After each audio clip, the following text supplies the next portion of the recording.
Okay, my name is David Thomas Hawk. I was born April 15th, 1942 in Monte Vista, Colorado. I joined the Navy when I was 17, and I'm Allison's grandpa. So why did you decide to join the Navy? Because I didn't like school and I wanted to get away from home. I was on the USS Bayfield APA-33, which was a troop transport.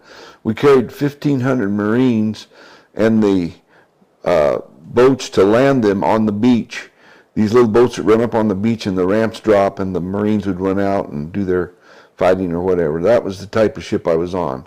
We had 1,500 Marines on board and a crew of 450. Well, this picture here is a picture of me when I was 17 years old and I went in the Navy.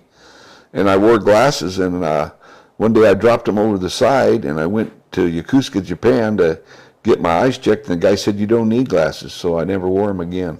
And the other side, this is after I was in the Navy for 10 years. This is just about a year or 2 years before I got out. This was taken in 1968. So I was 20 years old, and I'd been in the Navy for 3.5 years. And we were in Long Beach, California, and we got the word that we needed to go to San Diego. It was on a weekend, and just the duty section was on board, and we got underway and went to San Diego and started loading Marines and all their equipment onto the ship. And like I said, I was 20 years old. I was a third-class bosun mate. We went down the coast of Mexico heading for the Panama Canal. We never really thought that we would go through the canal. We figured it would be over before we got there. We had 1,500 Marines on board and a crew of 450. And we got the word that we'd go through the Panama Canal. It was I was a little nervous, but not really bad. And we went through the Panama Canal one day. There's a big lake in the middle of it, and we stopped in the middle of the lake and flushed all the fire systems out with fresh water because it's a freshwater lake, and then we went on through the other side into the Caribbean. This was a certificate they gave everybody in the crew after we went through the Panama Canal, crossed the Isthmus of Panama, which is the Continental Divide. And this is signed by Henry Morgan. After we got through the Panama Canal, we went to Guantanamo Bay, Cuba, and anchored in the bay. And we were in the bay for about 2 weeks, 10 days to 2 weeks. I can't remember exactly how long we were there. And we were just waiting. We had Marines on board. We were waiting to land troops. We had the landing boats ready to go. We were just waiting to, and we just worked during the day, and at night we just sat around on the deck and sang songs and messed around, didn't do much. So were you ever worried about any type of fighting that could go on? Well, in the mornings, sometimes in the mornings, these Russian MiGs would fly over about mast top level, and the pilots would flip us off. So, we didn't know what was going on. I mean, we had no word, or we didn't know what was happening, but we knew they didn't like us. So how much did you know about what was going on when you were heading over there?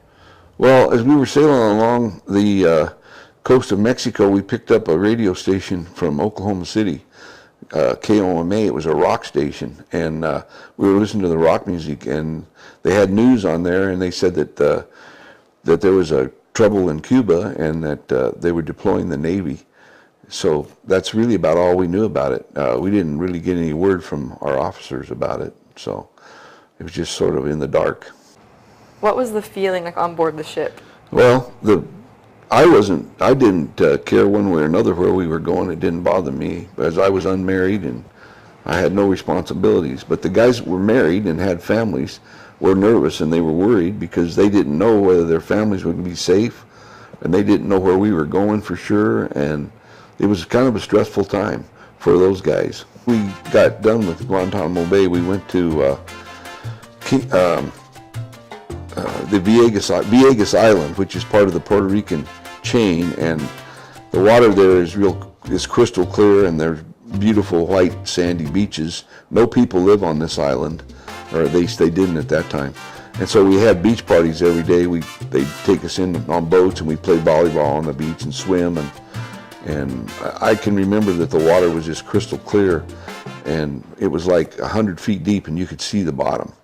It was just really a very interesting place. And then we went to Kingston, Jamaica, and tied up to a pier in Kingston, Jamaica, and had liberty.